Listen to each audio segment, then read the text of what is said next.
এই সময় কিন্তু প্রচুর কাঁচা আম পাওয়া যায়, তাই আজকে আমি আপনাদের কাঁচা আমের টকঝাল মিষ্টি আচার বানিয়ে দেখাবো। তো প্রথমেই আমের আচারের জন্য আমি একটা মশলা রেডি করব। চুলায় একটা প্যান বসিয়ে দিয়ে গোটা শুকনো মরিচ, ধনিয়া, জিরা, পাঁচফোড়ন এগুলোকে আমি ভেজে আদা ভাঙ্গা করে নিয়েছি।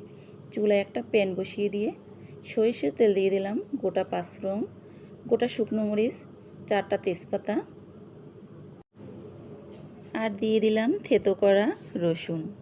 এগুলোকে দিয়ে একটু নেড়ে চেড়ে দিয়ে দেব গোটা পাঁচফোড়ন।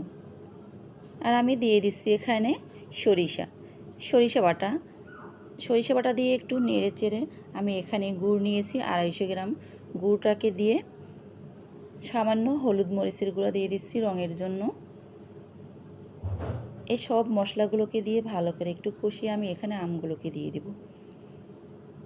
আমটা দিয়ে এখানে আস্তে আস্তে জাল করে নিতে হবে। আমি আমগুলোকে আগে থেকেই 5-7 ঘন্টার মধ্যে লবণ পানিতে ভিজিয়ে রেখেছিলাম, সেজন্য এখানে লবণটা কিন্তু একটু বুঝে শুনে দিতে হবে।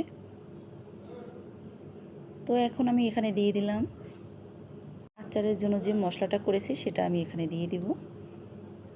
এ পর্যায়ে চুলাটা একটু লো হিটে দিয়ে দিতে হবে। আস্তে আস্তে জাল করে আমি আচারটা বানিয়ে নিব। আচারটা হয়ে গেলে আমি নামিয়ে ঠান্ডা করে একটা কাচের বয়মে রেখে